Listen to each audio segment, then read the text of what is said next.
Hello, welcome to the Sun and the Moon. I'm your host, Alexandria Irons, and I'm here with Whitcomb, Luna all day. awesome. And tonight we have a guest, Abe from Green Hummingbird Farm. Welcome, Abe. It's been a while since Hey, we talked. yes, definitely. Thank you for having me. Yeah, I'm excited to hear about. I didn't even know that you got certified organic, so I'm really excited for what you're going to talk to us about tonight.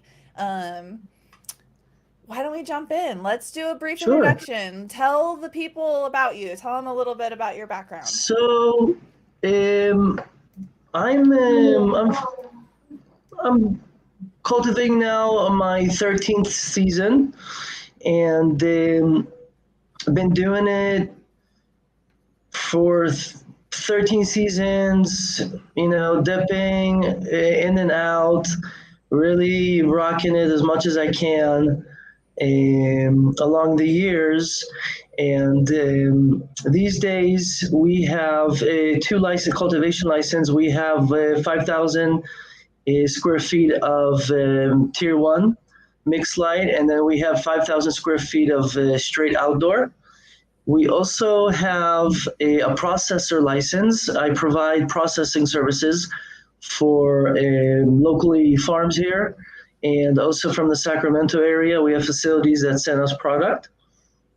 And yeah, and we also have a brand. We have two brands that we fulfill. I have my farm brand, which is Grass Valley Golden Nuggets, and we have our co-op brand, which is Sierra Sungrown. It's four farms that bounded together during licensing the years and when we were advocating, and now we're branding under all organic brand. So, trying to fulfill my goals in this market, and just rolling with the punches. Yeah, I feel that. You were talking about that earlier, and I've experienced it's been a roller coaster, the market with regulations, getting licensed. I know a lot of people listening have the idea or thought that they would like to, work in the cannabis industry. They're in states that either are um, not legal yet, or they're coming online now, or they're waiting. I mean, there's people from all over the country who are excited about this. The East Coast, it's a completely different mindset when you go over there, and they're like super pumped and excited for regulations. And coming from California, you have gone through all of it. You've been through the Yeah. process. That's where we met. I admire you for always being at every single board meeting, talking to the mayor, talking to the regulators, the people who are making these laws, and advocating for fair policy for small farmers, because as we've seen, the market is getting devoured by these large corporations who can bleed money. Um, I didn't know that you were certified organic. Can you talk a little bit about what that process is? Because I can't even imagine how hard it would be, since cannabis already is the most heavily regulated crop there is in the country. Yes. So just to touch a little bit on the regulations again, the regulations were I mean, it seemed easy to get through it at the beginning, but then, I was one of those first ones that got in lean and mean, try to, run everything, low cost structures, everything ag exempts, just to try to get in the system and, be able to operate in it. The organic process is actually um, I didn't start off as an organic grower, and that's just something with the years of experience and learning and better educating myself. It became paramount that organic is the way to go, especially in the legal market, and where you have to have, I would say, a niche or people that demand a better quality of cannabis. And eventually you always want to improve the flavors, the terpenes. So organic was definitely something which I was very happy to transition in. It was a process of a couple of good months. Um, for me at least, to get in there officially, but also the process beforehand where I had to, I had the 3 year time where I had to like get off the salts and, change everything and get into the rhythm of using and being organic. And, but, eventually I did it and I was very happy that I did it. And actually this year is going to be my full crop, organic crop. So it's really exciting. And also there is a demand. I mean, there's people out there that do care. I mean, at the end of the day, it's all about how the customers are educated. And same thing, they go to the grocery store, they're looking for organic, so they definitely want to see that in the cannabis. Yeah, definitely. What are some differences that you noticed between growing salt-based cannabis and switching to organic? The organic cannabis doesn't look as, it doesn't look like it was as swollen, like, and the salts can like make it look like on steroids sometimes.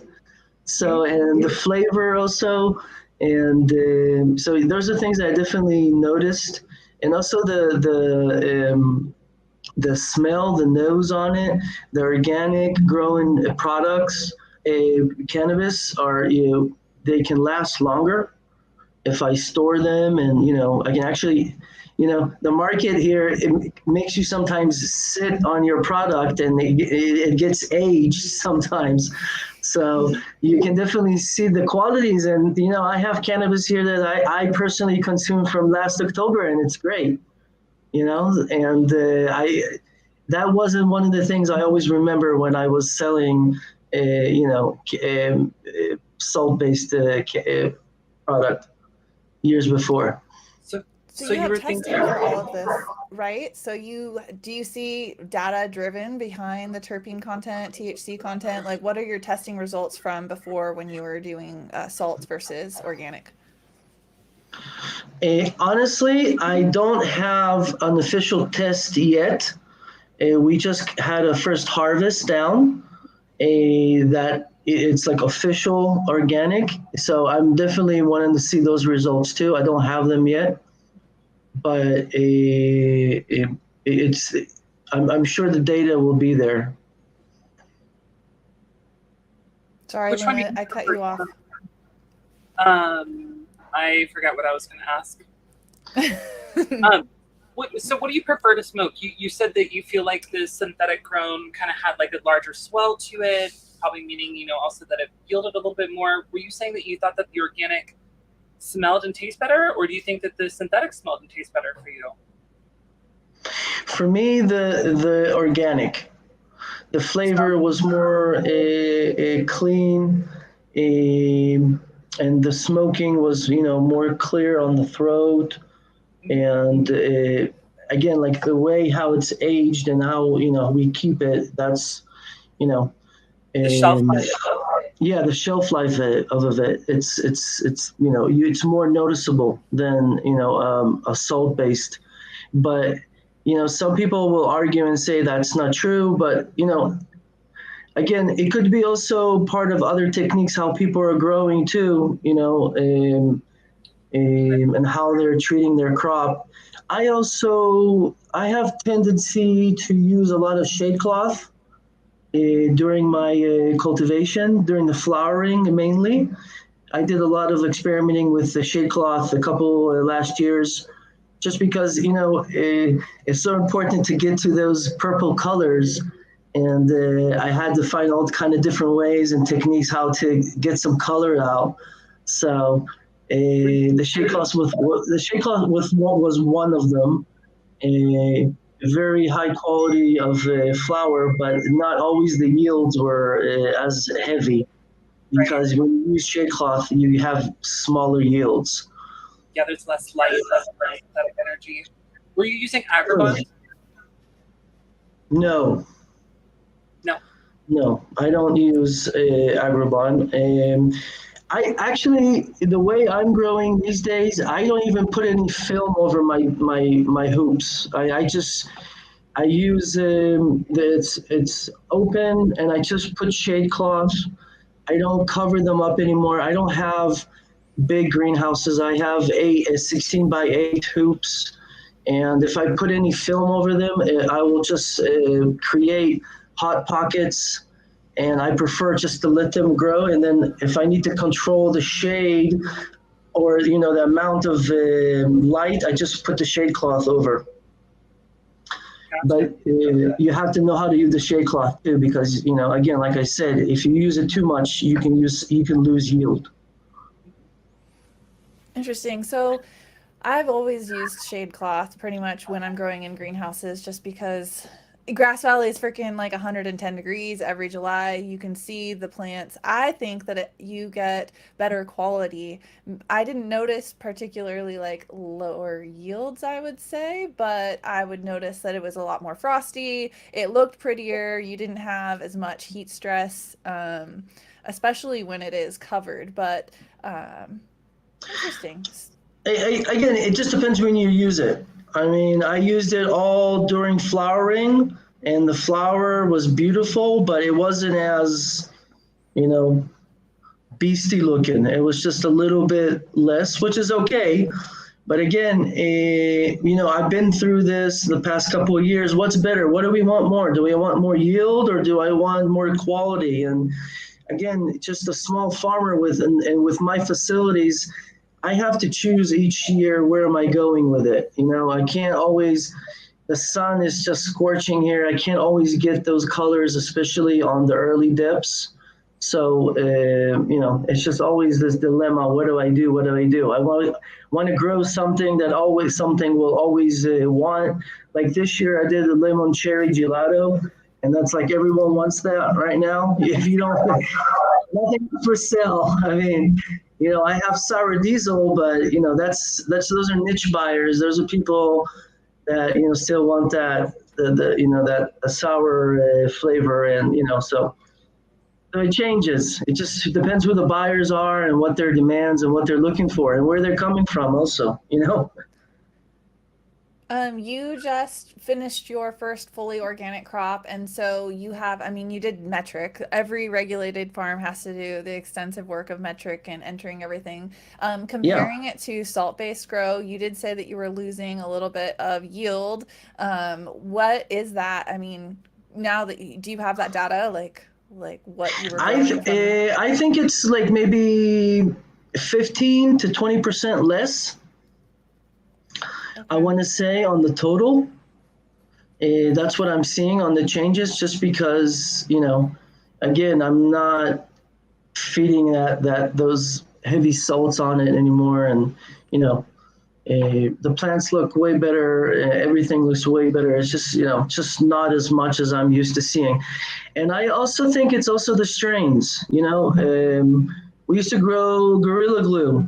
Gorilla Glue, you have big fat colas like that all the way through. Today you grow a cereal milk, you'll have a top and some flowers.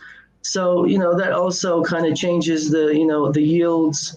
And you just have to have, before I used to put one plant per plot. Now I have to put like 2 or 3, grow them shorter. So, things changed over the years, especially for me. So Do you have soil testing done on these beds? Yes, I do. I do it twice a year, once at the beginning and once during the flower. See, what is it pulling, what it's missing at the beginning of the season. And it's also, you also have to do it for the organic requirements. So if you want to add any amendments, you have to do soil testing. A lot of the organic products you can use, but you have to show that you need to use them. You can't just add something. You have to have a soil test or something to back up that why you want to use this. what do you like to use? Well, I've been using now a 222 as a and a 0052 as a finisher, and I just brew it, but very similar like what people did years and years ago. You just put everything together, brew the teas, and you just give it to the plants. I work a lot with ppms, very important. We measure it all the time.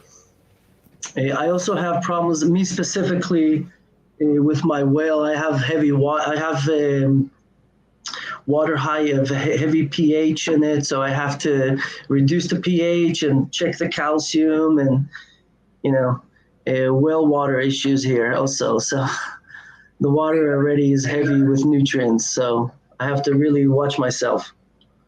Yeah, that's a lot to manage. Yeah, That's for sure. What are what are you using? I'm confused. You're talking like in salt talk to me. What are you using for your mix? Like what is it actually made of? Soluble powders that I mix together and we brew them.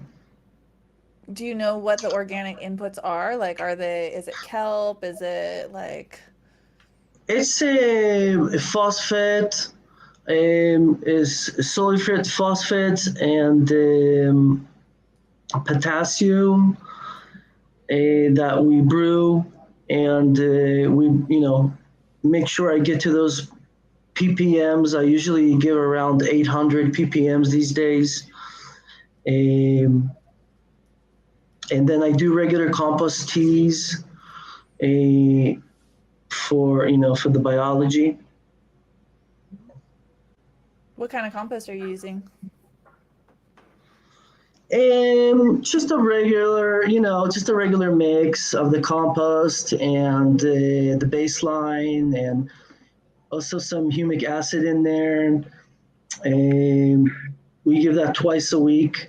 I also, we also always try to maybe add some magnesium in there, especially during the flower times now these days. We also use regular nitrogen and kelp as a regular schedule feed.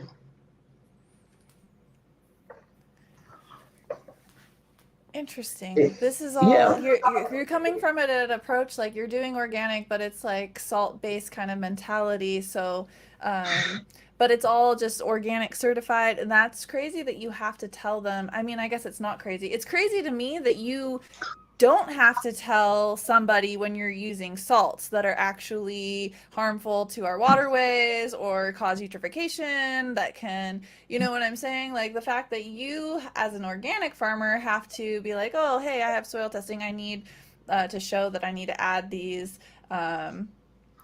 nutrients, but Yeah. it's the other way around. Yeah. I was also surprised how when when I worked out on my new schedule feed, I pretty much looked for replacements that could fit in my regular schedule, and I had to build everything back up. So it's not salt based, it's all organic products that are certified, but I use them like I would feed, at least now, also because it's really hot, I use them as I would feed like a regular schedule that I had during the salt days. So, I have my 3 days that I do feeding, and then everything else is just, water, or, pretty much every day is a watering day here on the garden, because I use smart pots, so they dry pretty fast. Yeah. We can also talk about, one second here. I had something written here. Come on, Abe, I know you can talk. I've heard you talking at all of the meetings. You're up in there, up in arms, feisty, fiery. I want to hear something. No, so you want to talk about the 64, right? Prop 64? Sure. Yeah. what's going on here, I'm really disappointed all around of how the state of California and also the government, the federal state, are pretty much hopeless. And the growers here in California don't have any support at all. And when it comes to just like simple things like fire insurance, home fire insurance, a workers' comp. I mean, everything that's associated with federal, we're getting the worst of it. I have employees, and I just feel that the local government here has totally forgotten about us. I mean, when I ask for I call my workers' comp and I say, why do I pay the highest rate for an ag worker? They say it's because you're cannabis. And when I pay the highest rate for fire insurance, I call and I ask them, why is it so expensive? It's like, well, it's expensive because there's fires in California and there's no one else to insure you. So, and then the third issue here that bothers me, I'm very frustrated, is the federal, that they can't just descheduleize and our situation here and put us and allow us banking and having regular loans. And these are the challenges that I'm dealing here with these days on the farm. So sounds like a tough time to be a farmer in California. So is your processing facility helping out with that, then offsetting some of the burden of having to carry through with just farming, and then now you're processing as well, and you said you're processing people in Sacramento, Nevada County. What's that? Yes, definitely. It helps. But, it probably would be better if I had a 5,000 square feet facility and not a 1,500 square feet facility. It would be better to have more space and more room, but this is what I have, and this is what, we're working with, and, we provide the best service we can. Most of the work that we're getting in are farm facilities that are looking for that small farm or that small processor and not looking for the big facilities that, they have like 50 trimmers just sitting around and trimming away product. So it helps, but it's not enough in the way I'm looking at it right now. But I love doing it. I mean, it was just like an automatic thing to do right into the legalization. It's what we do, the processing, providing services. I really enjoy that. Oh, good. Are you using machines then for trimming, or you have hand trimming? What is the process behind that for people? It just depends on the customer and on the product. Some people want it full hand trim. Some people want it machine trimmed. And some people don't want to do the smalls. Some others want the smalls done. It just depends how, on the customer needs on that matter. It's good to see. I get to see a lot of product come in from all different areas, qualities. A lot of good product out there, no doubt. People are doing a really good job. Yeah, it's definitely a tough market to compete in. There's a lot of people who really have competition is tough, really tough. It also is tough because just, the lack of dispensaries, the competition from the traditional market, tons of indoors out there. I mean, there are so many indoors, and that's pushing the prices down, So to really get your product out there, you gotta have the brand running, or you gotta have the really, really good connections to help you move product. Right. And I know that there's been a big crackdown on illicit cannabis in California lately. They just did like the largest cannabis bust in the state's history, like where they're kind of sweeping through and taking out all these illegal grows and all these cartel grows, and hopefully that helps benefit smaller farmers like you to bring the prices back up a little bit. I know in Nevada County, there have been some serious crackdown, and they're doing a lot of work here. But again, it doesn't really matter. I mean, everyone has to be doing it. All the areas have to be cracking down. Everyone, all the counties should be doing work on their illicit farms, trying to save this market. I mean, at the end of the day, it doesn't seem like there's a lot been doing, but I know there's a lot. I mean, I just don't see though this coming to a resolution anytime soon. Right. Yeah. I've heard of some pretty crazy stories about these illegal cartel grows, these hemp farms that are just full of cannabis and these illegal cartels pretty much coming in and repurposing huge warehouses to just be very commercially grown indoor operations where they're not following any of the regulations, they're not following any of the rules, using really bad pesticides, and keeping everything really inexpensive.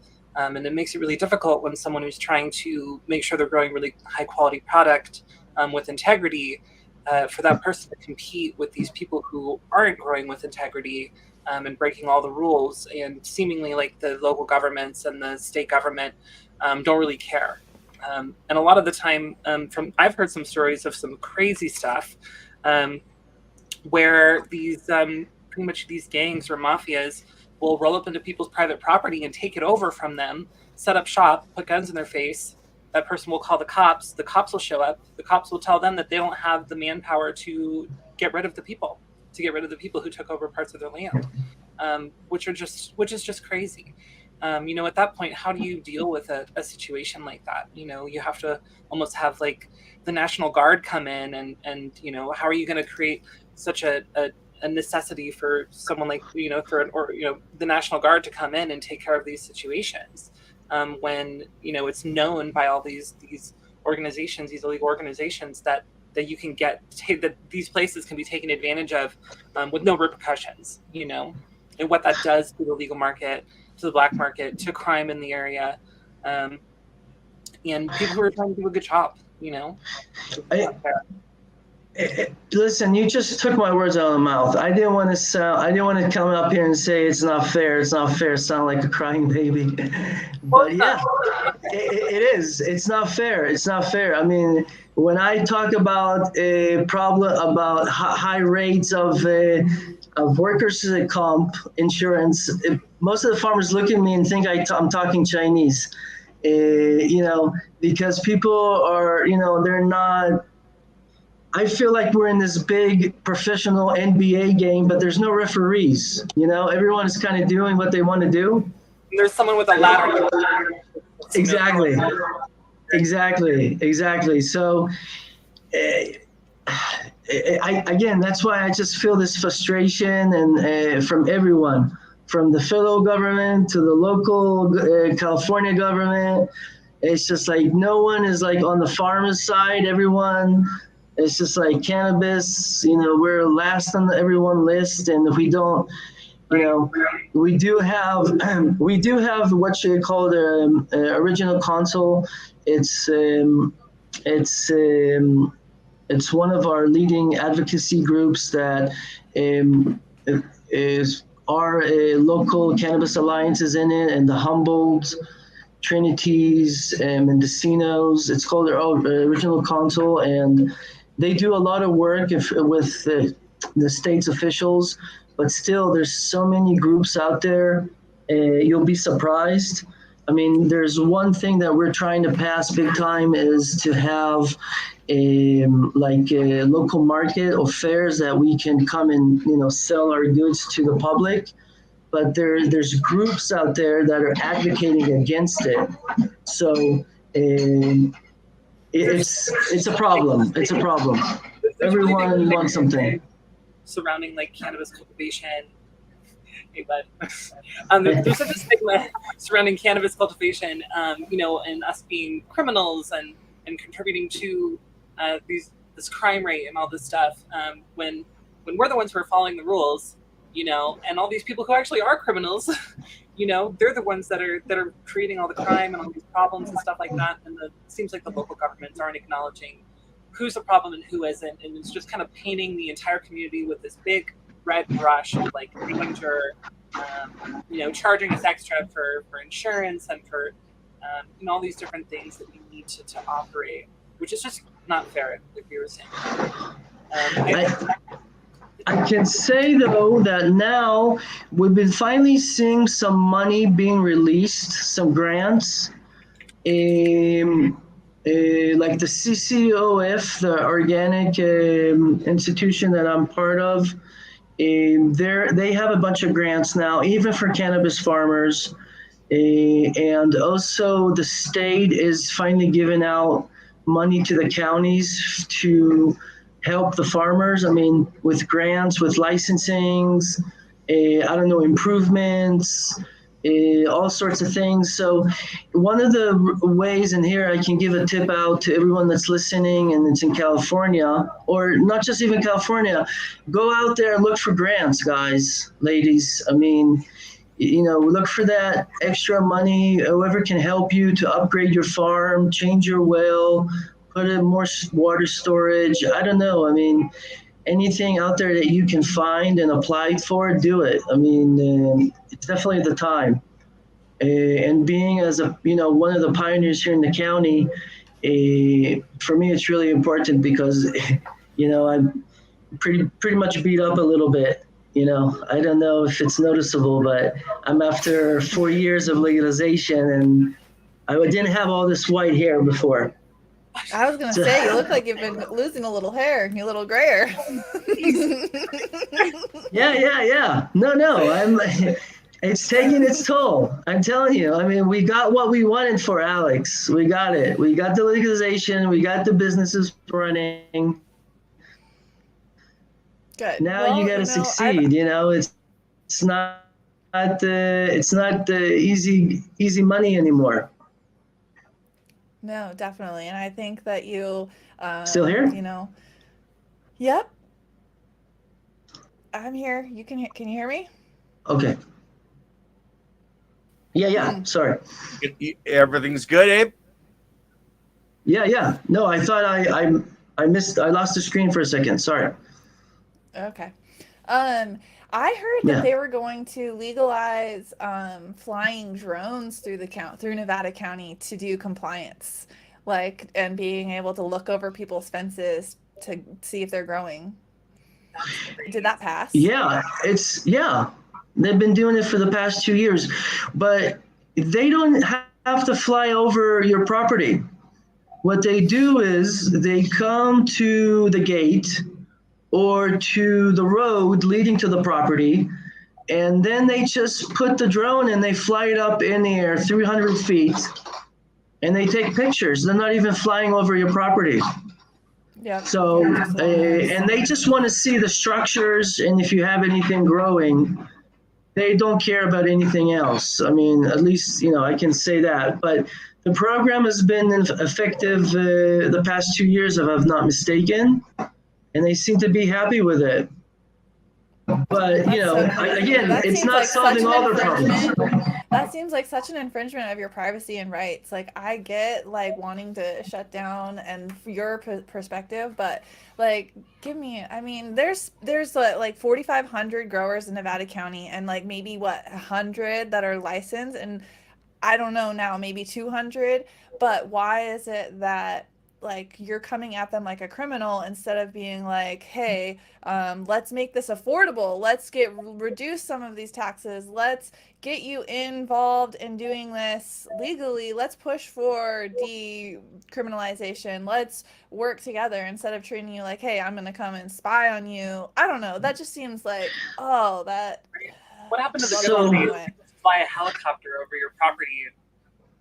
So, again, that is used only for people that got complaints, or there's some kind of illegal activity on the farm that they want to check. Someone asked me westbound here, I saw the comment that yes, the county did change. I got to say, the county wants people to succeed. They really do. I mean, in Nevada County, if you come to the county and you need help, they'll work with you. One thing that was huge for me, and I was one of the if not the main advocator for storage containers. I don't know, Alex, if you remember that, but when we started advocating, everyone was like, where are we going to dry? Where are we going to dry? And I was using containers for drying for years now, and I brought that up to the table, the county, and people were starting to want to use containers. And the most pushback we got was from the fire department. So one big change I can say, it happened a couple of months ago. The fire department finally, after years of playing with us, first it was, yeah, you can use containers, but only if you put fire alarms, and then you have to have water storage containers, and then you have fire access for the fire truck, and then they said you can't trim in it, and then you can't dry in it, and anyway, it was a nightmare. But finally, just recently, the fire department gave us full permission to use the containers as we please.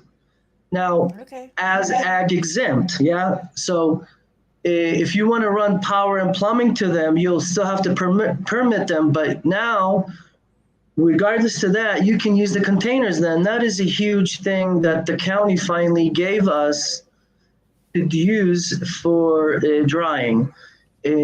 So, that's something I can point out that was really big for us. It was a big win. And there's other big wins. We got expansion just recently in the county. Farms are able to expand. They can use it by using their support area. So, at least on that aspect, I can say our local government is doing the best they can to help us. But like everything else around is so screwed up. It's just like, I gotta share something. I had a buyer here a couple of days ago, last week. They were telling me, can I mention numbers here of pounds on the broadcast? Yeah, go ahead. They were saying 650, 700, 750. Okay. 3 days later, I get a phone call. Oh no, we found cheaper product in San Diego. We're going over there, So I'm sorry I'm mentioning it. It's just like one of those things that I'm like, wow, what's happening? One day it's one price, the other day it's a different price. Now, I've go heard it look for someone. Sorry? I've heard it be as low as 500. Yeah, that's where it is right now. 500, 550, For depths? For depths that don't look like a dip. They look like outdoor. Okay. Yeah. Oh, that's rough. Yeah, it's rough because a week or 2 weeks before, everyone was, was calling and looking for product. So the how things change here so quick it's unbelievable, So, but again, it's just a roller coaster. I think again in October before October harvest, things will dry up again, and there'll be some demand. But you definitely have to prepare yourself, have enough funds to make sure you're able to continue to operate, because at the end of the day, for the business right now, it's all about cash flow and how much flow I have to continue the operation. I mean, that's what I'm doing these days.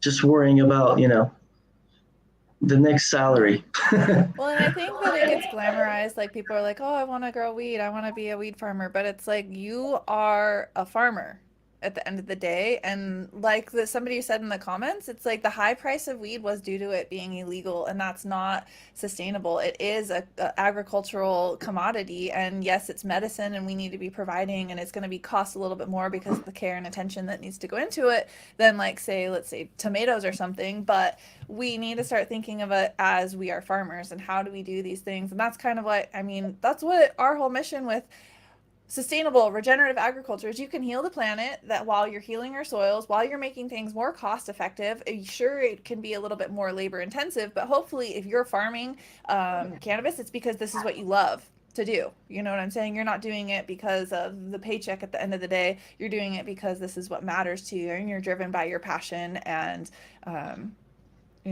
You got to. Well, I definitely agree. I mean, it's all about passion. I wouldn't be going through what I've been going for the past 4 years if I didn't have passion. Because before it was easy. Now it's definitely passion, and that's the only thing that makes me keep on going. And as you see, I also have a family, and I have to provide for them, and the passion goes a distance. But at the end of the day, there has to be a business plan, and there has to be revenue, and Oh, yeah, for sure. yeah. So and everybody, it's all about the biology, and it's so true. But also, it's all about how you run your business, and if you took the right decisions. And it's even in small things. What strains are you choosing this year? It's if you don't have that one certain strain, that cultivar that's specially to your farm, you're going to be struggling every year. What strains you're going to choose, and when you're going to grow them, and it's just like very, very a lot of small little decisions that can dictate your success. So it's really important to be on top of things. That's for sure. And and part of the passion, it's still out there. I still go out there to the garden every day, and I look at every plant, and just try to assist my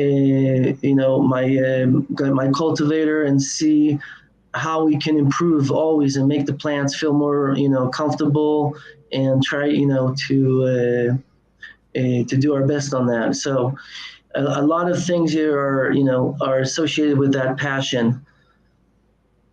But I wanted to ask on the general picture here. And Alex, I know you have been traveling a lot around, and I'm just curious, if you don't mind, how are people in the East Coast seeing their success in the industry?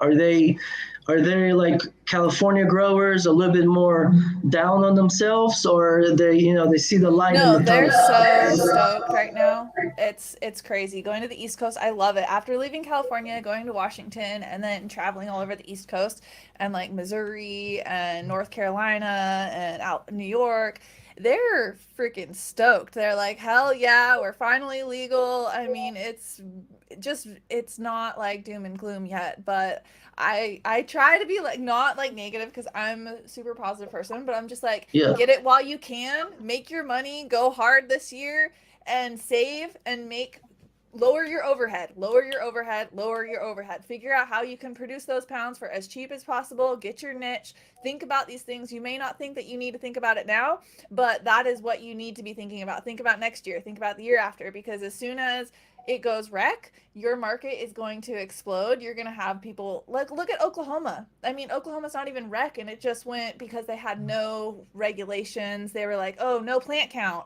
no building permit, no nothing. Like, you can just go out there for $2,500. Not anymore. You yeah, could get a license and blow it up. And land was so cheap, and now the prices there in Oklahoma just nosedive. I mean, last year they nosedive, but it was like, maybe the you got product, it good the first the year, product, second year. No, the prices the went pro. so down so quick in Oklahoma. Mm-hmm, mm-hmm. But No, I mean, I so don't think it's as again, doom and gloom yet.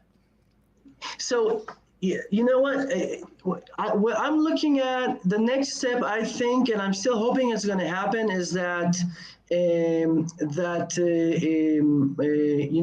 national trade, or the producing states are selling to the consuming states. There's a few plans out there. I know even California is trying to run on the plan, to try to make it ability for us to sell outside of California.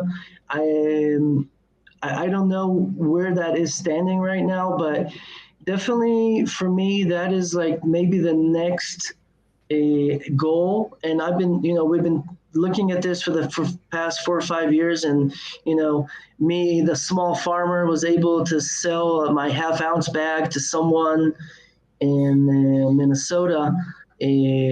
somehow by ordering, so that's still the dream that I have out there, and I'm really hoping it will happen one day. But before that, California will definitely have to resolve their taxation and the cost here, because I don't see how we're going to be able to compete against Oregon or Oklahoma or Nevada for that matter. And it's just more expensive to grow a pound here in California at the end of the day. So that's going to be the next big challenge for everyone, not just for California, but for everyone. Can you agree on that? Yeah, I mean, I don't know when that's going to happen. When we're going to see it crossing state lines. I mean, the federal government says, you know what I mean? Like that, there's no way to know that. And the federal government says one thing and then does another. I mean, didn't freaking like Biden go in on his presidency saying like that he was gonna decriminalize or do something with weed? What's happened with it? Yeah. I don't know. I mean, I don't watch he the said news. that. That's why I'm frustrated, because it's not happening. So the dream is going, is going Going nowhere. away like your hair. Yeah, it's like my hair is the dream. Okay, I gotta jump in on that one. I mean, stay away from the hair, okay? My husband's bald. I love it. It's okay. Yeah, I mean, that's where it is right now. So I still have the dream, and, people around me that are associated, people from the co-op and the other farms here, everyone still has their little dream and hoping things will get better. But I can definitely tell you that we're not as thrilled as we were 4 years ago. Let's put it that way. But, Yeah, hoping for better days. I mean, when I started licensing in Nevada County, I was like, oh, this is exciting. This is like, we're pioneers. And then it was like, oh shit, this is actually like really hard, like being, regulated, and how much more expensive it costs to produce the weed. But there is one good thing that I noticed when I was there. Were you at the Soil Life Conference in February? Yeah. Yeah, that's when I saw you. So Diana, who is she's president, director of the Nevada County Cannabis Alliance, which you guys, if you're in California interested, that is an amazing trade group, lobbyist for fair local policy change.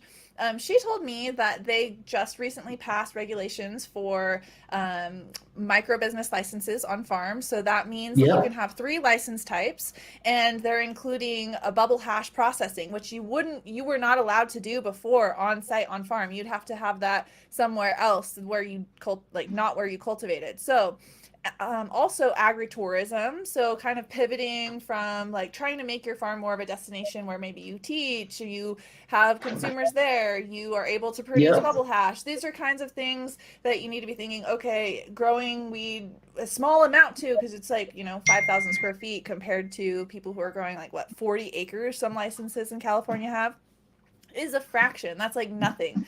So being able to how do you market your business, and you're not just a weed farmer anymore. You are a business person, and you need to pivot with the market. You need to figure it all out. First of all, let me say Diana, she's great. She did so much work here. Every farmer in the county here owes Diana and Maggie and the Alliance a lot. And it's, the whole group of people that was associated with passing our ordinance. It was a lot of work done. And yeah, I mean, you're not just a farmer anymore. It's done. I mean, you're all around. You got to be an all around person. You got to have your hands in something else. If you're manufacturing hash, if you're trimming, if you're delivering, if you're branding, I don't know. It's just from cultivating a 10,000 square feet, it's not going to be enough. I mean, maybe some, if they have the more you've got diversification, the more chance you're going to survive in this market. Absolutely. And that's how, and I think that's where people are realizing, like you said, Alex, it's just not the farmer, it's all around. You you got to find other areas to be able to make income from in order to survive, and even then, like I said, you got to have the cash flow, So, yeah, I want to say I will succeed. I will say I'm going to succeed, but sometimes it's like maybe not, maybe yes, but we're still here, and I'm still pushing for everyone. I hope everyone, also among my friends and colleagues here in the county, everyone's been able pretty much to hold their ground still. So I'm happy and thankful for that too, for sure. Good. Yay. Yeah, absolutely. Well, thank you for sharing your experience, Abe. Yeah. I am just, grateful that you're still swimming along and farming out there in Nevada County, and thank you for all that you've done. Abe, you guys, has, like I said, he's at every meeting, he's speaking up, he's trying to advocate for fair policy for small farmers. I think I cooked a meal with you for homeless people before. Like, you're just like a part of the community, and so I appreciate. Thanks for taking some time out of your busy schedule to chat with us. I would love to talk to you more about organics, dude. You could take one of my classes. Let's say, I like I said, I'm still learning the organics, and there's still a lot for me to learn. And even after all the years I have experience, I need more educating and more learning. And I'm always open for that. And I would definitely appreciate that. Thank you so much. And yeah, thank you for having me. And actually, my first live podcast, if I'm not mistaken, right? Or live streaming. Yeah, we are live streaming. Live streaming, Facebook, yeah. LinkedIn, to the Queen of the Sun growing there. She has her channel. We've got people in chat from there as well. So, yeah, you're going out to people, man. How late can you stay? I can stay some more if there's some questions. I know I've got 3 questions. Yeah. Alex, Luna, I'll just put them up and you guys can read them off. Yeah, let's run through it. Okay. Does he find that strains go longer in flower when you are not flushing and forcing senescence at the grower's convenience?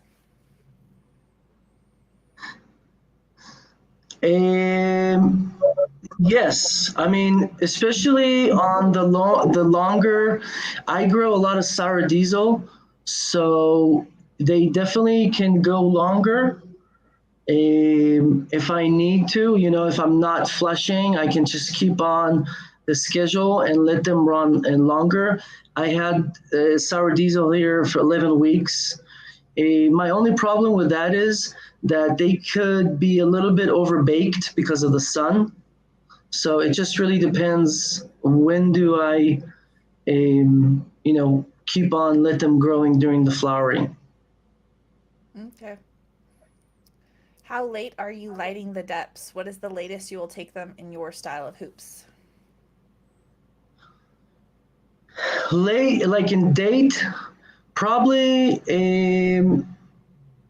We were polling. We still had some lights out until the 10th of August, 11th of August. We just took them down. The last one in the hoops. We took down the first round of hoops in July, and then we transplanted straight back in July, and it was July 20th to July 28th. So we gave him 2 more weeks. We transplanted, we gave them 2.5 more weeks of light, and then we pulled the lights off of them, and we let them run with the natural flowering timing. Okay. Abe, can you briefly talk about the road to Talk about road access to the grow site. Okay, permit-wise. So you will only need road access if you have structures that are commercial. So if you have an ag-exempt container, ag-exempt greenhouse, ag-exempt whatever, you don't need fire access to it. Fire access is only to areas that have structures that are commercial structures. Like I mentioned before, you used to have a fire access to a storage container, but that was canceled off as well. So as it stands at the moment, the only fire access you will need is to any legal structures that are considered commercial under your ADP. All right. So Yeah. that's it for questions. So keep going Yeah. as long as you want. Just keep on going.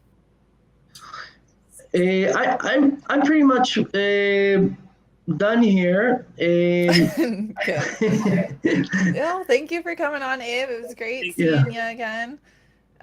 Yeah, thank you so much. Unless you want to ask me something again, but I gotta get going here. So thank you so much, ladies, for having me. I appreciate it. Thank you, Ken. And Oh, you're welcome. Thank you very much for coming. It's much appreciated. yeah, and I'm keeping. Someone wrote there, stay positive. I'm staying positive. I'm definitely am, and I appreciate the support and everyone and their comments. Thank you so much. Yeah, of course. Thanks, Abe. All right. Thank you. Good night. Okay. Good night, Abe. Ladies, we'll stay on for a second. Abe, you can jump off. Just hit leave studio.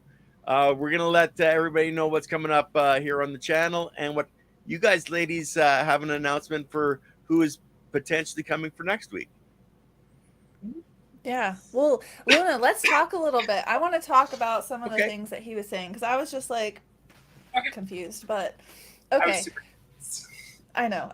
All right. So but something that he mentioned that I think you and I can talk about in some more detail, the science behind it, and that is important for people to consider, is water source. Like going from your well water to city water and having your water tested and knowing what's in it. He was talking about how high of ppms were in his water, how much mineral content is in that. And so for me, I found from growing on off of a well that I had huge amounts of calcium carbonate in my well water. And now that I'm on city water, there's no calcium in my water. And so I'm finding that I need way more calcium in my garden than I had ever like I wasn't having to think about like, oh, I need to add calcium, because it's like every single watering I had freaking calcium. I don't know. These are just thoughts that I thought me and you could talk about. Yeah, for sure. So there's definitely a lot of calcium carbonate in the water that we have up here in Oregon too. It's also good to keep in mind or to recognize that, like, your total dissolved solids in your well water can be anything. ppm isn't even necessarily representation of like usable plant nutrients, right? It's just like stuff in your water. So it's definitely important to get your water tested. Make sure you're not having any like chlorine or what's the other, chloramine? What are they adding now? The other one that like doesn't evaporate. Chloramine.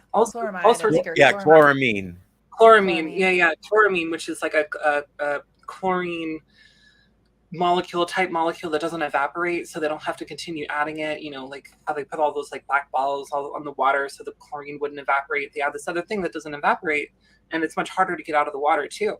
And all these compounds, their intentions are to keep like the pipes sterile, right? So that you don't build up bacteria and so that it's safe to drink. But like that has effects on our plants too. And like the need to like have to filter these things to make sure that we have clean water.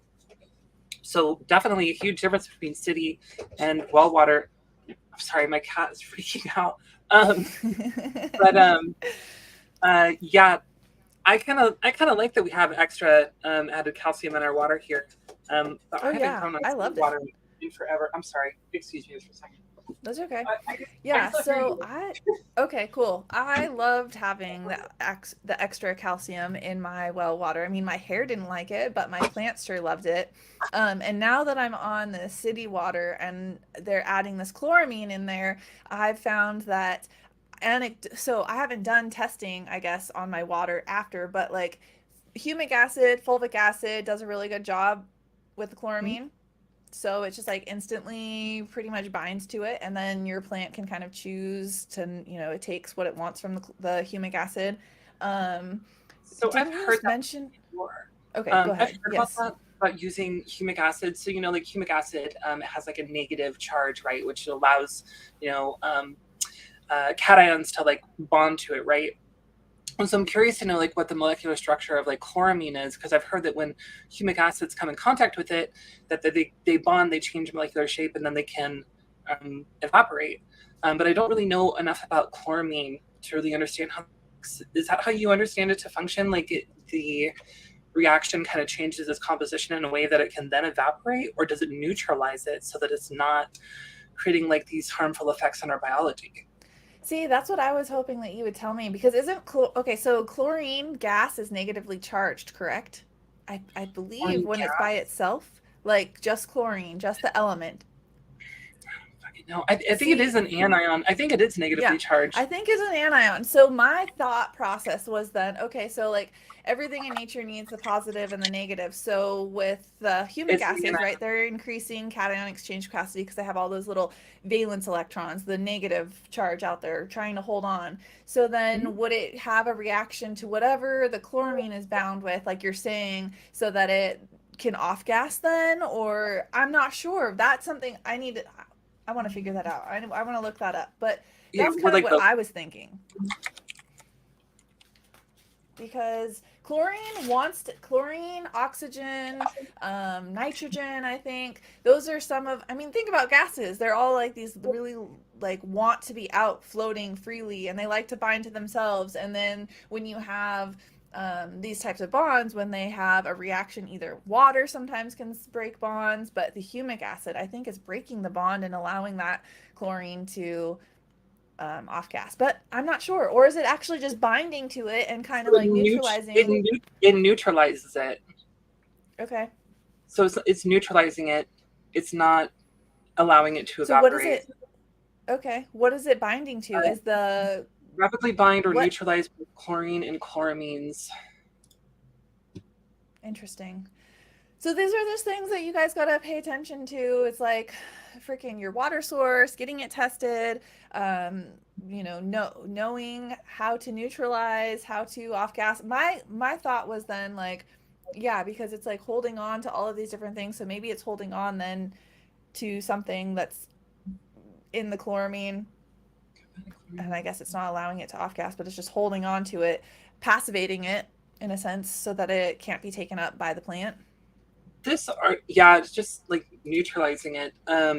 This article says that just having enough humic acid in your soil is enough to kind of keep it at bay. But then like what kind of implications does that have on like the negative charge of humic acids and like your cation exchange capacity over time, right? And how much humic acid does it take per, quantity of chloramine to really neutralize it? And are you just like slowly wasting humic acid? I mean, I feel like probably the best bet would just be to like run a high quality filter, right? Because now you're like having to use humic acid to like negate the effects of this compound. But I think it's like the tiniest amount, because, I don't think you have to use a ton of humic acid. And I don't know how often I'm putting in humic acid into pretty much all of my feeds. Yeah, I use a lot of humic acid. So it's kind of like, well, and the way that I built my soil is just like super organic matter rich. It has a lot of humic acids in it. My CEC was like over 30 when I had it tested, which is just like crazy high. Which doesn't necessarily mean that it's like amazingly good, but it just has the ability to hold a lot of nutrients, right? Have you played around with like building soil very much? I mean, like, in what sense? Like potting mix, or like building my native soil up? I've done a lot of building up native soil, incorporating like composts and peats and building. I really prefer mixing with the native soil. Yeah. It's kind of hard to beat native soil. It has like a lot of different clays and sands and stuff that are kind of difficult to replicate in like a potting mix. I would love to just grow straight into native soil, just like amend native soil and make it really thriving and grow directly in ground. Yeah, I think that's what really I the way did to in go. California. I barely added, I mean, just compost pretty much, compost and some dry, amendments, fertilizers, whatever I needed. I usually have, you know, my go-tos that I just really like how they work with the native soil. And I love clay. People like hate on clay, and I'm like, no, this is fun. This is great. It has the highest CEC of any of the soil types, and if you add organic matter to it, it does really well because all of those particles, all of that is all of those nutrients, the elements, they're broken down and they're much more accessible and easy to get to the plant. You just have to baby your clay.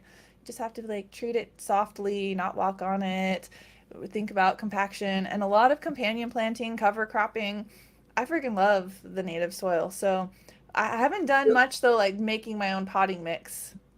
I It's I just sorry, stumbling over my words. I've been writing an article on soil building and like the science behind soil building and Albrecht soil balancing theory, and like really diving into like influences on cation exchange capacity and like clays and stuff. And kind of went through the different types of clays. And there's some clays that have a higher cation exchange capacity than others. Have you heard of, where was it? Montmorillonite clay before? no, No. I haven't. So apparently this is the clay with the highest cation exchange capacity I found. Let's see if I can. I'm gonna just send it to her. Okay, Can cool. you put that? Can you put that up for a second? Ken. Yeah. Hold on. Thank you. I have to copy and paste it. Okay, sorry. Amazing. So this is the clay that I found. There's like different types of clays, a whole bunch of different types of clays. And where is it native, or like in what region? So I don't know if it's necessarily like native to a particular place as much as it has like a specific structure to it that like categorizes it like that. And I wonder what happened to it? Like what geological influence gives it that structure? I have no idea. But it was like I saw it. I'd have to go look for it to bring it back up. See if I can find the chemical structure of it, because it had like this really cool geometric shape to it that just kind of reminded me of like sacred geometry. You know it's going to be the best clay then. Yeah, you know, right? When it looks like sacred geometry, it's like a whole bunch of different triangles, like stacked on top of each other. Let's see if I can. Yeah. Anyway, I found a website with a whole bunch of information on it that I can share here if anyone is interested in checking it out. I really got to make an account so I can chat in the comment section. I'm fucking up here. Yeah, been doing a lot of research into like soil building and like really the science behind it, and it's so involved. Montmorillonite. Yeah, and if you scroll, I should have screen shared. What am I doing? And if you scroll down, it has like this really cool. Oh wow. Tetrahedral shape.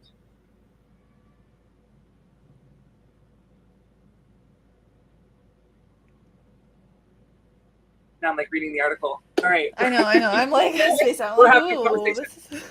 It's cool though. I was like writing my article and I was just kind of like, and I like stumbled upon it and I was like, oh wow. And then like I was reading about this different kind of clay, because like soil needs clay. It's the main function of clay, and I think a lot of people kind of forget about. Adding it to our potting soil is I feel like really important.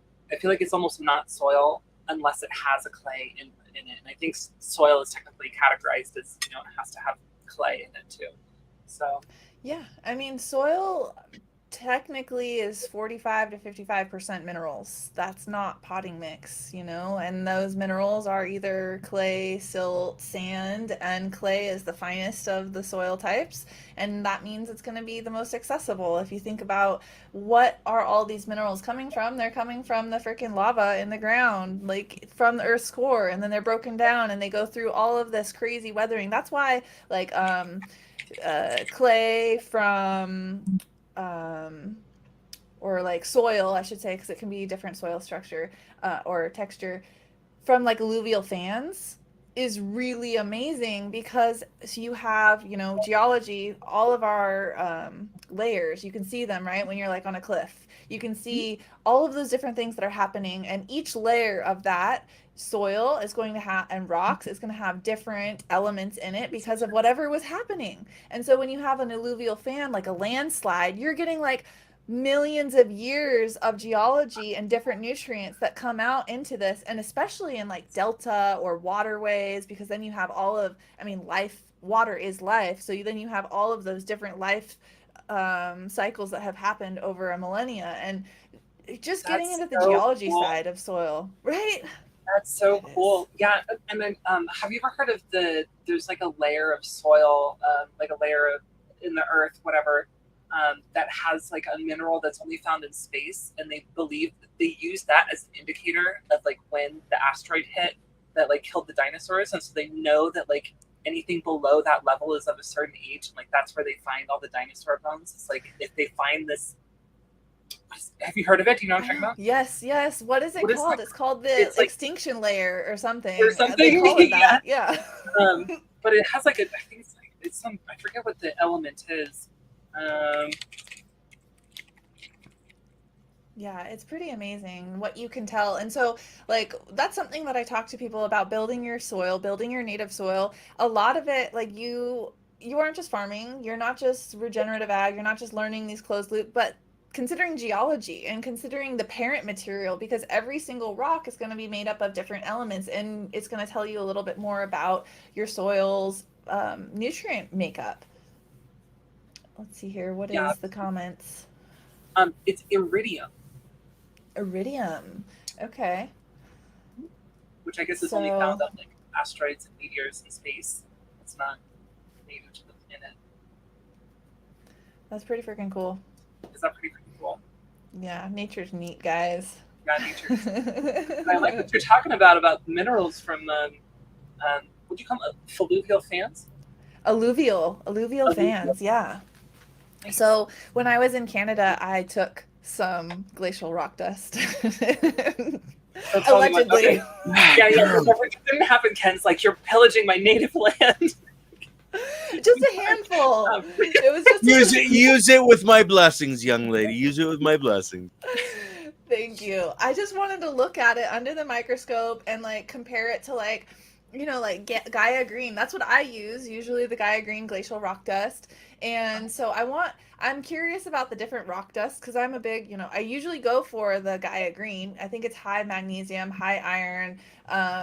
But then basalt rock dust has a lot more calcium in it. But then I'm like, okay, well, basalt is just straight up lava dust, where glacial has the water, has the movement, has the mountains, and I just feel called to it more, so I'd rather have my calcium from a different source. I don't know.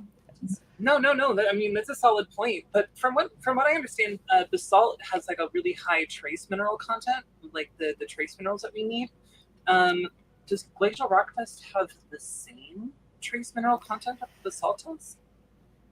I'm not sure, honestly. I know it's really high in micronutrient content, but I don't know if it's the same. I do know that basalt has calcium in it, though. Yeah, So definitely. at least. But Yeah. the What are you doing glaciers, for your man. trace minerals? Yeah, Just I do glacial the glacial rock dust, yeah, and rock dust? Yeah, I then have a kelp. lot of kelp, right? Yeah, I have a lot of Yeah. kelp, a lot of glacial rock dust in my mix too. Today, actually, I just top dressed all my full term plants with kelp, crab, shrimp, and fish bone meal. try to keep the nitrogen a little bit lower when a little bit heavier on my fishbone meal. And then try to give it a good amount of kelp, but nothing too crazy. And then just like watered it in. I feel like it's probably about time to be doing our top dresses right now. And I saw that you just did a transition tea. You released your recipe on the Patreon. Do you want to talk about that a little bit?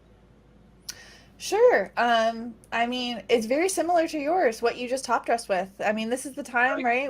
So the fish bone powder I did instead of meal because I wanted it to dissolve. I wanted that smaller micron size. I wanted to be able to just water it in. And so with that fish bone powder having the high P, it also has a little bit of nitrogen, which I think is really important during this time because we're seeing like this exponential growth. And this is my first time using a potting mix and not doing native soil and my brought in soil and compost and building it up myself. I just used a local worm farm and I'm finding that it was not, I should have amended it more. I mean, I looked at it was packed full of different amendments, but I definitely wish that I had added neem meal. I find that neem meal has a nice long-lasting nitrogen that lasts through the transition that is enough to take it all the way through flower. And this, they didn't put neem meal in, which I wish I had because I'm seeing a little bit of the lower older leaves lightening up a lot more than I've ever seen before in my native soil and not using the neem meal. So that fishbone powder has a little bit of the nitrogen to help through that. I mean, it's super simple. Yucca, fulvic, aloe, kelp, fishbone. I just, mix it all up and put it out there. I think this is the time we're seeing, for me, this is the latest I've ever seen plants transition because I was much lower, closer to the equator. So being up so high north, it's like, wow, I can't believe I have a plant that's barely showing flowering right now. I'm like, how am I going to finish these plants?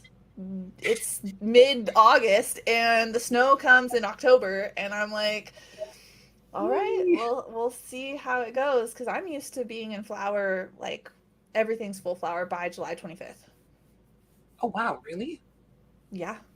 Down south it's like July I'm pretty 25th. used to I was mid-August flowering. okay. Well, yeah. When does the snow come for you? The snow? The snow doesn't come until a little bit later. We got to deal with like the rains and the frost that happen in late October. Okay. So we try to pull mid-October and pray if we have to go to Halloween, we kind of just pray or go out there with like a backpack sprayer with nothing in it and just blow all the moisture off in the morning. Oh no. We ever tried that one? It's a fun game. We'll just blast there, try to go shake the branches and spray them with BT and pray to the mold gods that they don't come. Yeah, seriously, the trichoderma. I think I told you that last time that I have a monotub that went to trichoderma, so I'm gonna test that out. We'll see how it works. BT, trichoderma, empty backpack sprayer, I guess. Yeah, I'm gonna be praying because it's like I have this purple ghost candy that has barely just started showing flower, and I'm like, oh my god, it's a long flowering strain. It's like a 9 to 11 week, and it's mid-August, and I'm just tripping on that. But yeah, that's kind of tough. That's tough. Good luck. Thank you. If I think it hard enough, then maybe I can manifest that it won't. You gotta put your intentions out there. Oh man. Yeah. So what is the article that you're writing? About the clay?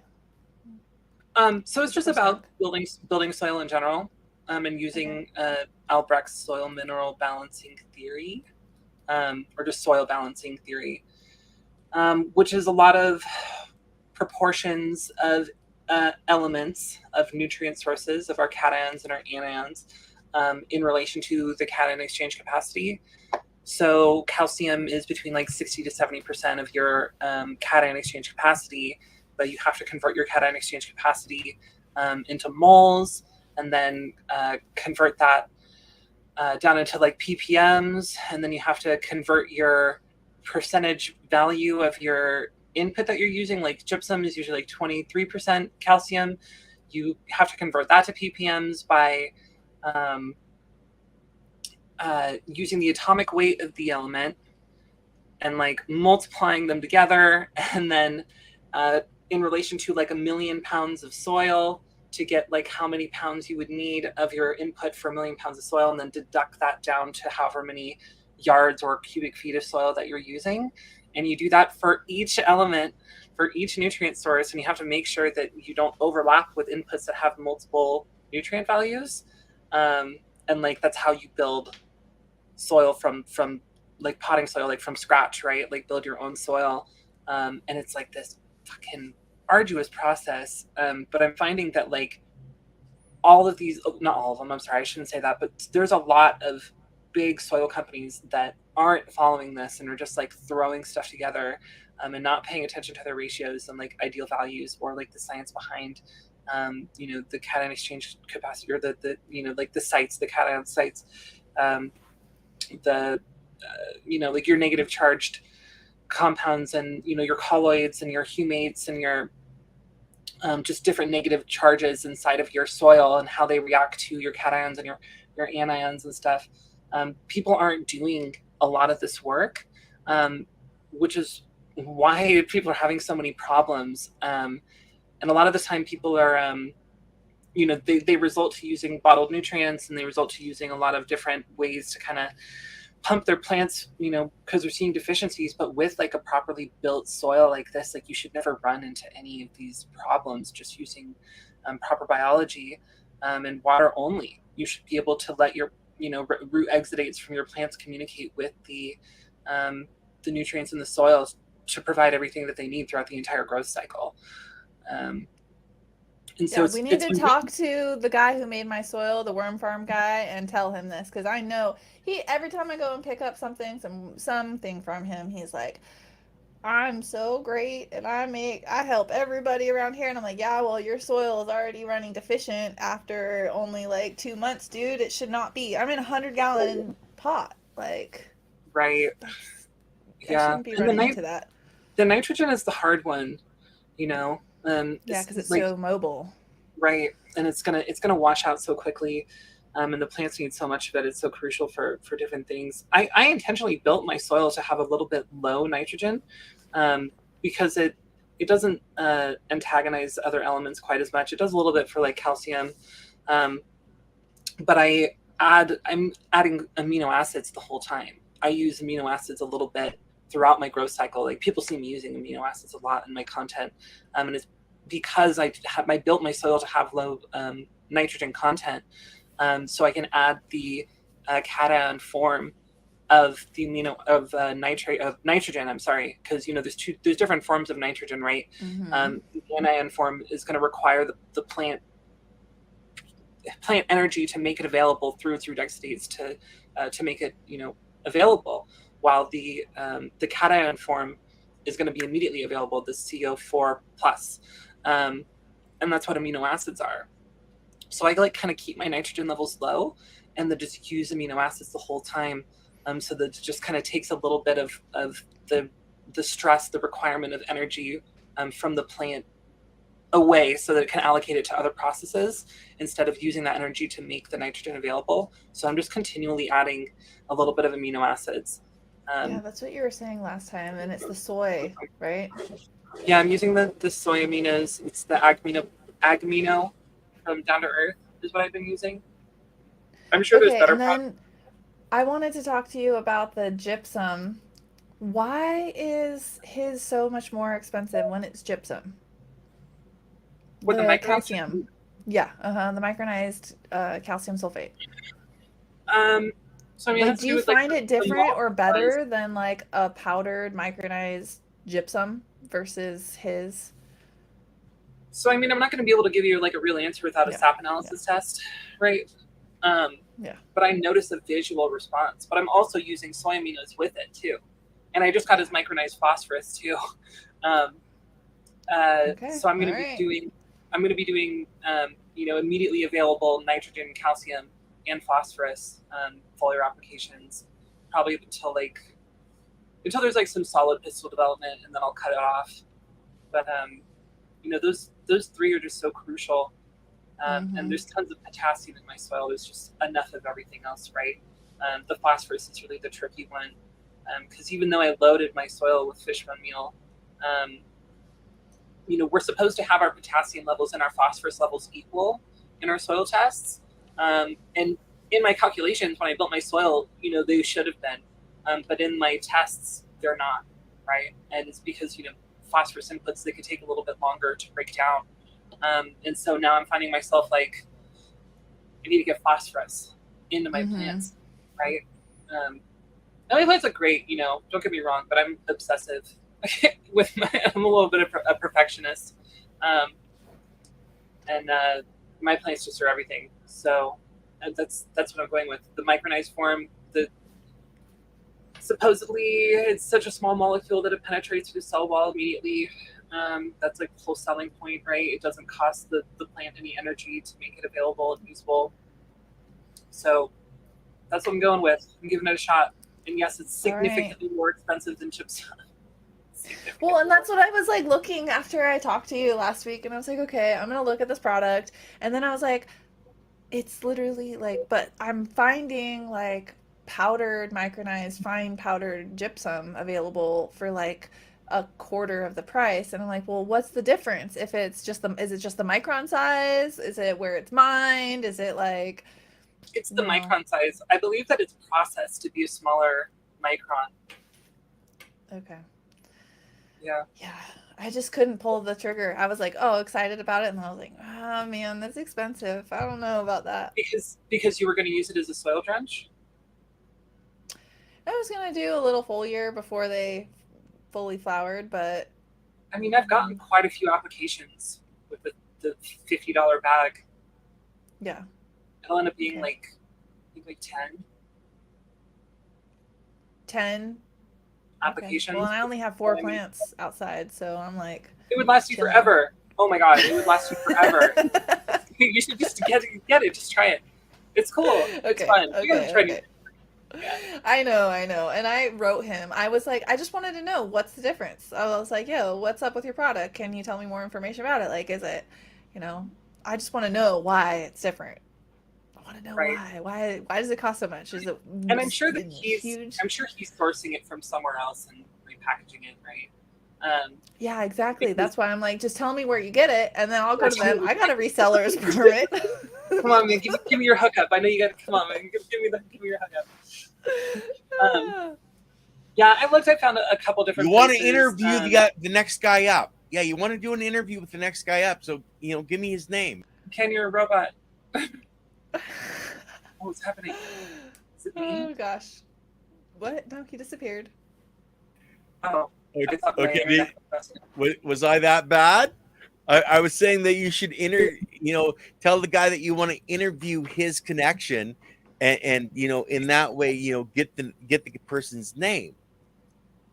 Yeah, well, I think on your bag it should say, I think it has to say like manufactured by for such and such LLC. So we could just look up the manufacturer and then reach out to them. And Rusty says you could always stalk him, right? Yeah, we can stalk him. Let's just find his house and stalk him. Yeah, I'll do that. I'll look and see if I can find the company. I'll give you the info. We can cut out the middleman. That's what I'm all about, man. I try to find who's at the top, and then I don't have to pay that middleman fee. Brokers are always taking their cut. Right? It's true. And the only time it really benefits you is if you're the broker. Yeah, exactly. Give me my point. So can you answer this question, Alex? Well, I did grow in Nevada County with NID water. My whole property was NID, but they have a lot of agriculture. They treat it a lot. So I actually wouldn't fill up my reservoirs with the NID water. I would only use my well water because I was afraid of everything that was put into it. But I did use it for, just watering the 17 acres of land to keep it, greener so that the freaking fires wouldn't come and consume my house. But other than It's that, always I good that probably way. wouldn't use it. I would not use it for my medicine. If I'm eating it, I'm smoking it, I'm not using it. NID irrigation water. I mean, you can just hike around those canals. I don't know. It goes all over the place. I'm not trying to have everybody's runoff and cow poo and pesticide farms and all of that in my food and medicine. So, um, no, I wouldn't use it for that. But it's nice to So have. yeah, keep everything around you green, because that's just more roots in the soil and means more biology. Yep. So we're at the hour and a half. I know that Luna, you were saying you wanted to cut it at an hour and a half, or do you want to continue on? Because I'm good for us to go on if you want. How do you feel, Alex? I can go for a little bit longer. What do you think? Okay. Sure. Let's go. Sure. 10 more minutes, 15 more minutes. Okay. And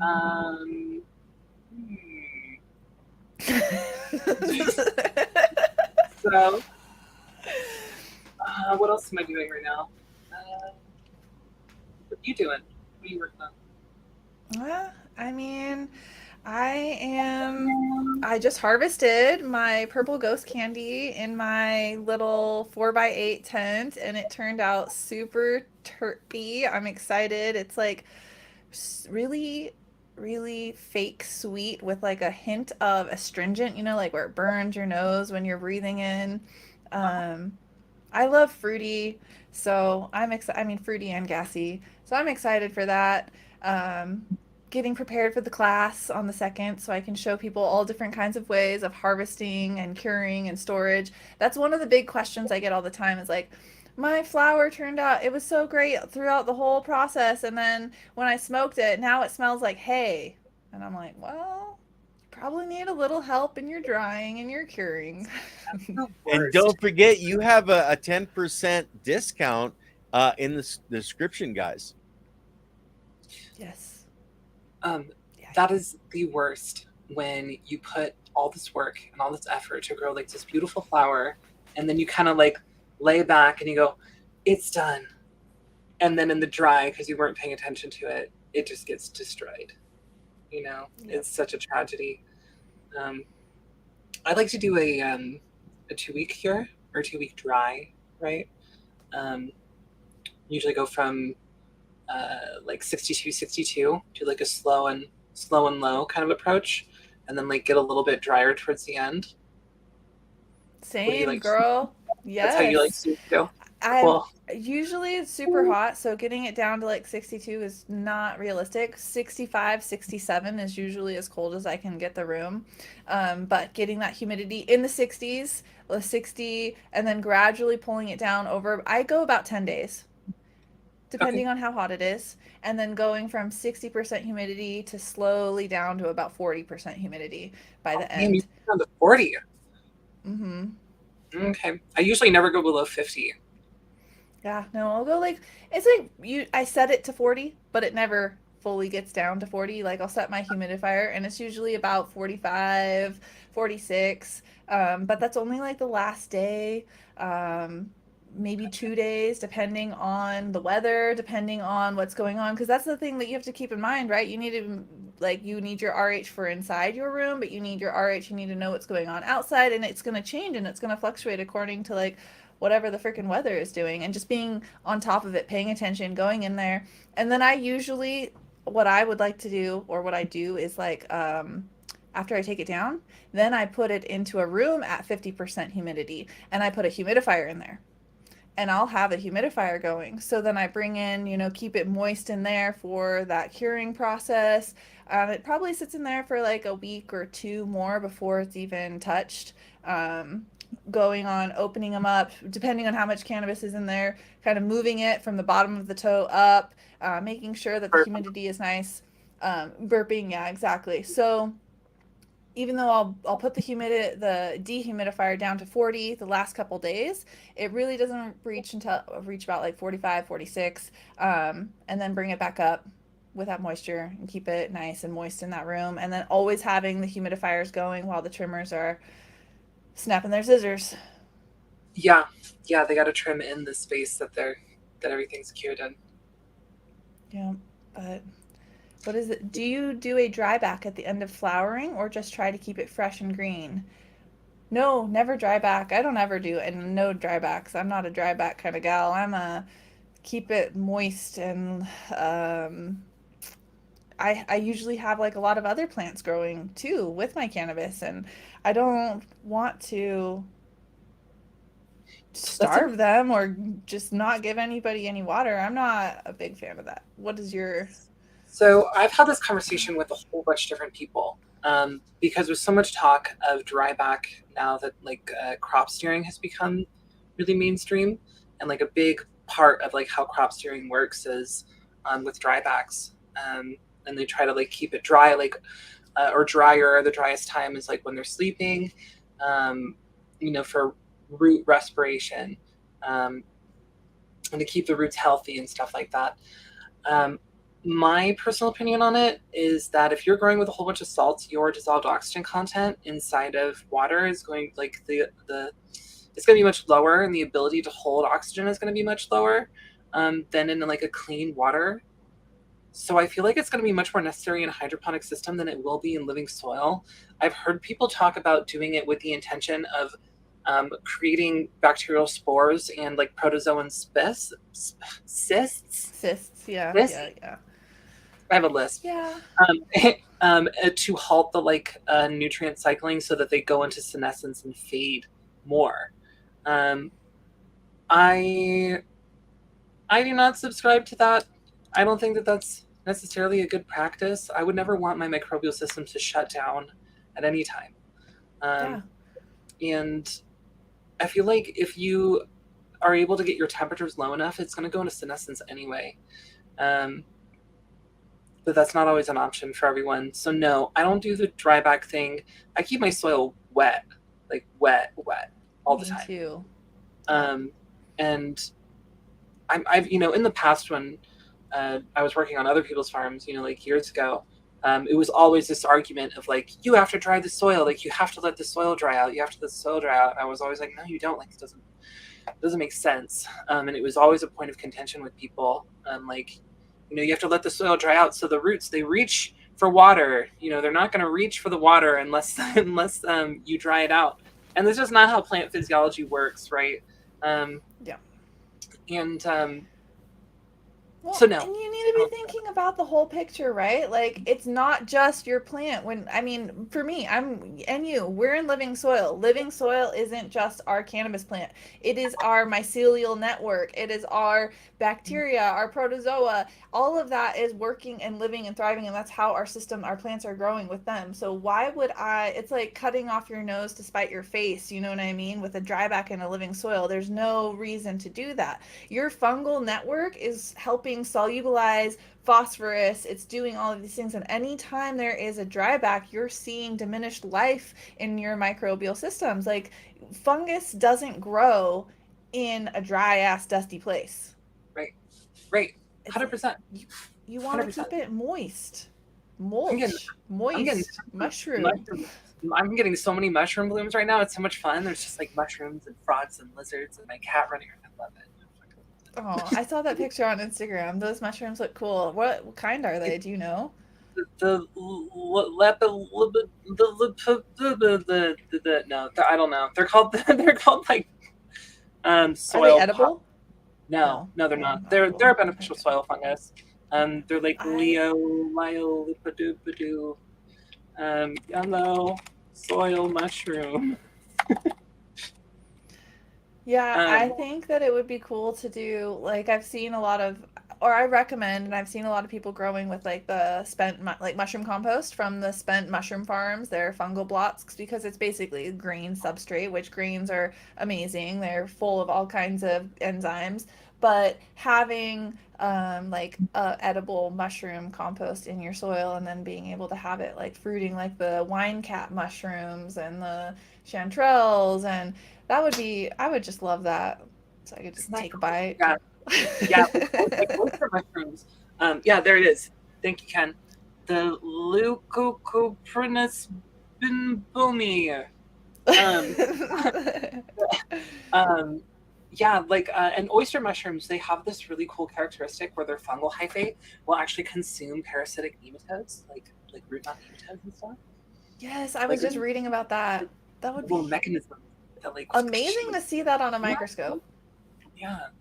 I think a lot of mushrooms have that trait too, though. But I know that oyster mushrooms do. But yeah, I want to get wine caps and oyster mushrooms in my bed for sure. Right now, I got these little yellow guys, which are still great. I'm very happy about them. But more mushrooms. More mushrooms. The fungus More is among us. Yes. More mushrooms. All right. What else? What else you got? We've got. I'm doing my breeding thing. I got a new breeding project I'm starting. I've been writing a bunch of articles. I need to post them on my Instagram. But I'm doing like an article series. I'm writing 10 articles for Greenpoint Seeds website. And 3 of them have been published. You can go on the Greenpoint Seeds website and see them. And then I got 7 more that I'm putting out, and it's all just on soil science, soil building, rhizophagy cycle, whole bunch of stuff. Seed spreading guide, a whole bunch of things. So drop it in the link. I want to read it. Yeah, everyone read, support. That's something that I love and I connect with you, is that you like to write. I like to write. I like to read. That's my preferred method of information consumption. In a world of video and picture, it's nice to relate to another human being that learns through written language. Yeah, I really enjoy writing, and I learn a lot. I learn a lot when I'm writing also. Because I like to dive into things, and if I find that I can't fully explain it on my own, then I have to research a bit to complete the little knowledge gaps, and so it helps push me too. To get concepts in. So I definitely really enjoyed it. Here I'm gonna make you work again, Ken.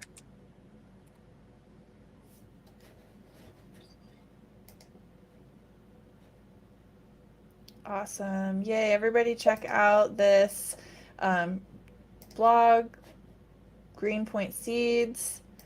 I've been writing for Humboldt Seed Company, and I really wish that they would let me write, just write, interesting science things, but because that's what I do for Seedsman. Seedsman lets me, they'll give me what topics do you want to talk about? And then I can, range from beginner to more advanced, and it can be science-based, but Humboldt Seed Company just wants me to write SEO stuff. And it's oh. So I just wrote an article.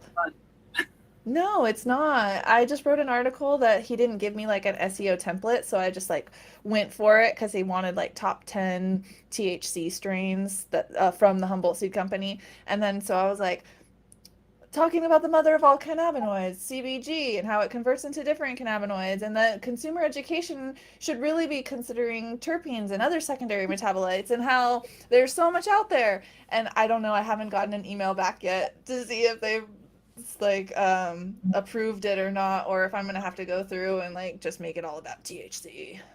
Oh no, it's kind of stifling. That feels a little discouraging. Well, I hope that it works out. Yeah. Good.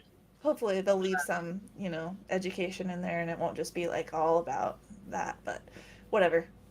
I did a license application for a company in Florida, and it was just 100 fucking pages of just this grueling content about how how growing works, blah blah blah blah blah, and these techniques, diversion plans, and all this stuff. It was just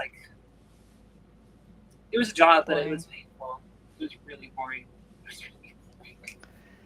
Yeah, but we gotta do what we gotta do, Gotta pay the bills, feed the baby. Gotta pay the bills. Gotta diversify, like we were talking about earlier. Yeah, exactly. And diversity is nature. That is like what we're talking about with this dryback and keeping our living soil. All of these different systems rely on a diversity of organisms. And like, you can't just rely on one thing in your life. You got to be a jack of all trades. If you're going to be in the cannabis biz, you need to figure it out. Do lots of things, diversify. Do a bunch of stuff. 100%. All right. Well, probably I think we made our 15-minute. Yeah. We did it. There at the beginning, I was wondering, okay, I just left these ladies to talk and nobody's talking. What's going on? Come on. Wait. You mean in the beginning of the first podcast? No. At the additional 15 minutes, it was like, Oh, okay, right. I jumped back off and you guys were talking. It's like, okay, did I make a mistake? Yeah. Should I stay on there, Yeah, we gotta get some organic science content. Hey, you guys were talking about crop steering with water. Isn't that something that Brandon Rust does? And I think that's who you guys have lined up for next week. Yeah, He does that's what I've heard. microbial crop steering that he talks about. I'd be interested to see. I don't know much about it. I saw an article on it that wasn't super specific, so I am curious to ask him some questions about what microbial crop steering really is. And I know that he's a soil builder also, so I want to have some of those conversations with him too. But yeah, I'm really excited to have Brandon on here. That's gonna be really cool. I know. I saw And I that he think was growing in containers outside, and I want to ask him why, when he had all that clay, was he growing in the containers? That's going to be one of my questions. I'm going to put him on the spot. What's up? What you got? What you Yeah, we'll pick his doing? brain. What you doing? We'll pick his brain real good. And I know he has that humate product too. So I have some questions about the humate product and stuff too. So I got a bunch of questions for him. We got good talks. Should be a really interesting podcast. And I'm going to stay in the back end and just learn from you guys because you guys are amazing. Thanks, Ken. Thank you. You look beautiful. And I think the week after that, we might have Leah Oram, who is doing the humic and fulvic acid on with you ladies. Perfect. We're going to keep this humic conversation going. I think it's a really important conversation for everybody to have and understand how it works. But anyway, for the rest of the week, I know you've got a chorus, Alex, coming up, and there is that discount code for people in the description. And you also have some seeds as well with Seed Man you were mentioning, right? Oh, yeah. I have, collaboration with Seedsman. So just Cool. any seeds you're interested from their website, you can just use sungrown for 10% off. Sweet. Luna, how about you? You got anything left, or have you already got rid of everything that you had? I have seeds. I still have seeds. I'm running low. Buy my seeds. Get her seeds. Yeah, get Talk to her on before IG, you buy right? Seedsman, get Luna's. Oh, sorry. That's not what I'm trying. We're like competing here. No. That's not what I was I'm trying not. to They're do. not my seeds. They're Oh, they're just. not your I got a discount for seeds if anybody needs discount. Oh, okay, cool. But support Luna over Seedsman. Oh, thanks, man. Yeah, I'm doing 15 seed packs for 100. I usually end up putting like 20. Oh, I have some here. Okay, I gotta go. All right, I hear the knocking. I'll talk to Okay. you soon. Farewell. Bye, Luna. Bye. Bye. And Bye, Ken. so when is your event that you have coming up? September 2nd from 11 to 1 or 2-ish, depending on how long the questions go.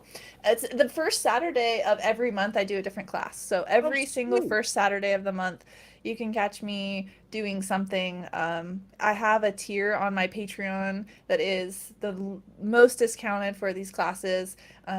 Super in depth. I write articles and recipes and put a lot of effort into them and just try to help people with some of the most asked questions that I get. And figure out how to put it into a digestible, easy format. So I'm excited for this one. Harvesting, curing, storage, and definitely keeping in mind for bubble hash because I am going to be doing a bubble hash class Cool. hopefully in December. And then October is going to be all about managing your soil overwintering it. So we're talking about these living soil systems, but a lot of the times we are in this like take, and only thinking about it during the growing season. But what should we be doing to keep our soil biology happy and healthy over the winter months? So, got lots of fun stuff coming up. Now, are you teaching with the aspect of people like me up in Canada where, it's real winter, or in Washington where it's only kind of winter? Oh my Oh, you had to gosh, so I will be talking about different zones all over the world. Cool. So Good, we'll good. be discussing, what are you, zone 4? Mm-hmm. Yeah. Okay. Actually, I'd have to ask Lily, because we're in a microclimate here, so I actually get some really nice weather here. The storms go around me for some reason. Okay. All right. Well, we're going to just talk about all the different options, really for cold weather, mulching and getting a nice heavy layer on, Yeah. is really going to help your soil. You don't want it to wash away everything that you've put into it. And a lot of the things like we talked about are water, highly mobile in water, especially nitrogen and phosphorus. And so if you can't companion or cover crop over winter, then there's just some things that you can do to like, adding your compost in the fall before the winter comes instead of in the spring is a really, really great idea. Zone 3. Okay, you're even colder. Yeah. Dang, well, Oh, yeah. Yeah, When it get gets to that minus 40 compost. here, it's a little nippy outside. I'd say, man, I thought that my zone 6 was freaking cold, but zone 3, jeez. Before this, I was in zone 12, so I'm, Equatorial, and you loved it. yep, I did. I did. But Yeah. the cold is growing on me, Well, this is zone 6 cold, not zone 3.